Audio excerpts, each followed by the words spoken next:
गया था और ये नंबर है और मेरा नाम भी है और ये फ़ोन का मॉडल भी है। हाँ, इंटेक्स ये देख सकते हो आप कि ये फ़ोन है मेरा, इस पे पूरा ये डिटेल लिखी हुई है। अस्सलामु अलैकुम, मैं अब्दुल गफ़ूर सलात का रहने वाला हूँ। मैं सोशल मीडिया पे मेरा आना इसलिए हुआ कि जो मेरे सर पे बीत रही थी, मैं मजबूर होकर सोशल मीडिया पे आया, क्योंकि हमें चलत पोस्ट पे बुलाया गया।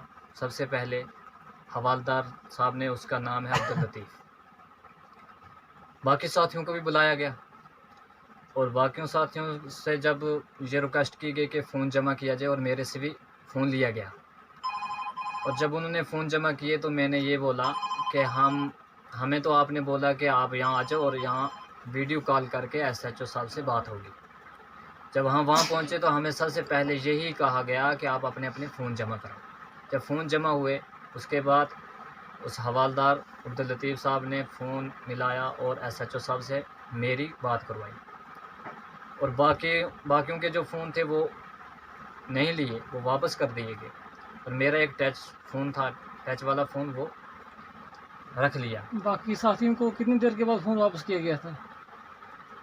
और उनके पास टच वाले फ़ोन थे ही नहीं, उनके पास छोटे मोबाइल थे और उनको ये कहा गया कि आपके पास छोटे फ़ोन है, आपका नहीं लिया जाएगा और लिस्ट में सिर्फ़ गफ़ूर का नाम है। मुझे ये कहा गया कि सिर्फ़ लिस्ट में आप ही का नाम है। तो फिर एसएचओ साहब से मेरी बात भी हुई और एसएचओ साहब ने ये भी बोला कि गफ़ूर साहब आप अपना फ़ोन दे दें और 2-3 दिन के बाद आपको फ़ोन अपना मिल जाएगा और सिम कार्ड वगैरह सब कुछ भेज दें। कोई रसीद वगैरह भी दी उन्होंने? हाँ जी, रसीद भी दी है। ये रसीद है, 5 मई को मेरा फ़ोन लिया गया था और ये नंबर है और मेरा नाम भी है और ये फ़ोन का मॉडल भी है। हाँ, इंटेक्स ये देख सकते हो आप कि ये फ़ोन है मेरा, इस पे पूरा ये डिटेल लिखी हुई है। तो उसके बाद जब 15-20 दिन गुज़रे तो मैंने हवालदार साहब से पूछा कि भाई मेरा फ़ोन, और उन्होंने ये बोला कि आपका फ़ोन अभी आया नहीं है, जब आएगा तो आपको अपना फ़ोन मिल जाएगा। जब 1 महीना गुज़रा तो 1 महीने के बाद कुछ साथियों ने मुझे ये कहा कि हमारा फ़ोन जो जगह-जगह से फ़ोन लिए थे, उन सबको फ़ोन मिल गए, तो आपको मिला नहीं। मैंने कहा मुझे अपना फ़ोन अभी नहीं मिला। फिर मैंने दोबारा हवालदार साहब से रब्ता किया, मैं वहाँ गया और उन्होंने बोला एसएचओ साहब के पास जाओ। जब मैं एसएचओ साहब के पास गया, एसएचओ साहब ने बोला कि आपका फ़ोन यहाँ नहीं है, आप एसएसपी ऑफ़िस चला जाओ। जब मैं वहाँ से एसएसपी ऑफ़िस गया और मुझे गेट से अंदर जाने ही नहीं दिया गया। उन्होंने ये कहा कि आपको गेट के अंदर जाने के अलाउ नहीं है। मैंने कहा मैं क्या कर सकता हूँ, फिर मैं इतना किराया खर्च करके आया हूँ, 300 रुपया खर्च होता है हमारा, चलाद से लेकर रियासी तक 300 मेरा सिर्फ सिंगल किराया लगा। और फिर उन्होंने बोला कि जाओ आप एक एप्लीकेशन लिख कर लाओ। मुझे इंग्लिश आती नहीं थी, उर्दू में उन्होंने कहा कि उर्दू में तो हमें चाहिए नहीं, इंग्लिश में लिख कर लाओ। और इंग्लिश में मैं उस एप्लीकेशन लिखने के लिए, मैं कोर्ट के बाहर एक लड़का बैठता है, वहाँ मैंने एप्लीकेशन लिखाने के बाद उसने मेरे से 70 रुपये लिए एप्लीकेशन लिखने के। उसके बाद मैंने ये इसी रसीद को, जो रसीद मैंने अभी आपको दिखाई, इस रसीद की फ़ोटो स्टेट भी लगाई और दोबारा वहाँ से मुझे कोई गाड़ी नहीं मिली। उसके बाद वहाँ से मैं पैदल गया दोबारा एसएसपी ऑफ़िस गेट के बाहर और वहाँ मैंने अपना साइन किया। नंबर जो मेरे हैं, जो दोनों नंबर लिए हैं, एक जियो नंबर है और एक दूसरा एयरटेल नंबर है। तो एयरटेल नंबर मेरा है 7051 104124, ये इसमें आ रहा है, उसी फ़ोन में पड़ा हुआ है। जब मैंने ये एप्लीकेशन वहाँ दी तो एप्लीकेशन मैंने देने के बाद भी उनको बोला कि ये मेरी एप्लीकेशन मैडम तक पहुँचा देना। उन्होंने ये कहा कि ये आपकी जो डाक है ये कल मैडम एसपी तक पहुँच जाएगी। उसके बाद 2-3 दिन के बाद आपको पता चल जाएगा, जब जो सिपाही बाहर गेट पे खड़े थे। फिर उसके बाद मैं वापस आ गया। मैं 2-3 दिन के बजाय मैं 6 दिन के बाद फिर गया। हफ़्ते के बाद जब मैं गया दोबारा, मैंने पता लिया कि मेरी जो अंदर एप्लीकेशन एसएसपी ऑफ़िस के अंदर गई नहीं है। पता नहीं चीर के फाड़ के फेंक दी है, क्या हुआ। उसके बाद मैंने जहाँ भी मुझे कहा गया मैं वहाँ गया। जिस डिपार्टमेंट ने मुझे कहा, पुलिस डिपार्टमेंट ने कहा कि वहाँ जाओ वहाँ जाओ, मैंने हर जगह मतलब अपने फ़ोन के लिए मैं फिरा, लेकिन मुझे फ़ोन नहीं मिला।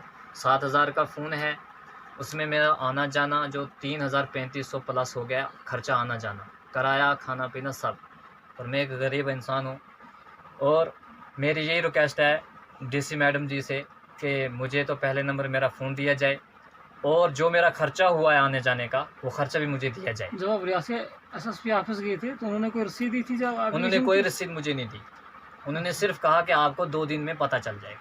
तो जिस बंदे ने, जिस अब्दुल लतीफ़ की बात आप कर रहे हैं पुलिस वाले की, जब उन्होंने रसीद दी थी आपको तो उससे दोबारा पूछा नहीं आपने? मैंने पूछा उसको, लेकिन उसने यहाँ तक आया कि उसने मुझे आगे धकेलने की कोशिश की कि आप एसएचओ के पास जाओ, आप रियासी जाओ, आप कंट्रोल रूम जाओ। कंट्रोल रूम वालों को मैंने फ़ोन एक बार छोड़ के 1000 बार किया। उन्होंने बोला आपका फ़ोन यहाँ नहीं है। जिसके पास मैं जाता हूँ वो कहते हैं कि यहाँ फ़ोन नहीं है। अगर मेरा फ़ोन यहाँ नहीं है फिर कहाँ है? अब्दुल लतीफ़ साहब ने तो मुझे इतना ही बोला कि मेरी नालिश से बाहर की बात है और मेरे पास कोई आपका फ़ोन नहीं है। हालाँकि पहले नंबर उसी ने लिया था और मैंने तो उसी को मांगना था। मैं एक गरीब इंसान हूँ। इस वक्त ऑनलाइन क्लासें चल रही हैं बच्चों की और बच्चों का कितना नुकसान हो गया। 6 महीने हो गया मेरा फ़ोन नहीं मिला है। तो मुझे तो पहले नंबर में डीसी मैडम जी से यही रिक्वेस्ट करता हूँ भरपूर कि मुझे एक अपना फ़ोन दिया जाए। ये फ़ोन किस वजह से लिए गए थे? ये उन्होंने ये उस वक्त ये कहा गया था कि ये कुछ डिटेल चेक होगी कि ये सिमों की ये टेस्ट की जाएंगी कि इनके मतलब ये फ़ोन चेक किए जाएंगे। तो इसलिए फिर उसके बाद ना मुझे फ़ोन मिला और ना ही मुझे फ़ोन का कोई अता पता कि फ़ोन है कहाँ। तो और ना जब पुलिस स्टेशन आप गए उन्होंने क्या कहा? उन्होंने कहा कि आपका फ़ोन यहाँ है ही नहीं, जहाँ दिया था वहाँ से जाके ले लो। तो दिया कहाँ था आपने? दिया मैंने चलाद पोस्ट में। तो वहाँ वो क्या कहते हैं यहाँ नहीं है? उन्होंने कहा वो यही कहते हैं कि आप सीधा जाओ एसएचओ साहब से ले लो और एसएचओ साहब के पास गया तो एसएचओ साहब ने बोला कि एसएसपी मैडम के पास जाओ। तो अब आप क्या चाहते हैं डीसी मैडम से, एडमिनिस्ट्रेशन से, एसएसपी साहब रियासी से क्या चाहते हैं आप? मैं ये चाहता हूँ कि मेरा फ़ोन मुझे वापस दिया जाए। 7000 मेरे फ़ोन की कीमत है। मेरा फ़ोन जो है मुझे वापस दिया जाए। बाज़ाब्ता जो जो चीज़ें उसमें हैं, सिम कार्ड 2 हैं, मेमोरी कार्ड है, फ़ोन है, बगैर मतलब इसके नहीं है कवर के, कवर भी उसके साथ में है। वो सारा जो है फ़ोन के अंदर जितना भी डाटा है वो सारा मुझे वापस दिया जाए, क्योंकि हमारे जो बच्चे हैं इस वक्त उन बच्चों की जो है पूरी पढ़ाई ज़ाया हो गई है। 6 महीने वो इस वक्त ऑनलाइन पढ़ रहे थे और ऑनलाइन की वजह से चुप करके घर में बैठे हैं। तो मैं ये चाहता हूँ डीसी मैडम जी से कि मेरा फ़ोन है जो मुझे दिया जाए और जितना भी खर्चा हुआ मेरा आने जाने का, मैं गरीब हूँ कि मेरी एक दिन की 100 रुपये इनकम नहीं है। मैं ये भी कहता हूँ। तो मैं ये चाहता हूँ कि मेरा फ़ोन मुझे वापस दिया। अभी तक कितना खर्चा हुआ आपका इन 6 महीनों में आने जाने में? मैंने तो आपको पहले ही कह दिया कि 3500 से प्लस 4000 के करीब में पहुँच चुका हूँ। चलो ठीक। लास्ट क्या रहेगी आपकी गुजारिश जो है डीसी मैम से? डीसी मैम से ये गुजारिश रहेगी कि 1-2 दिन में मेरे फ़ोन का कुछ हल निकालें।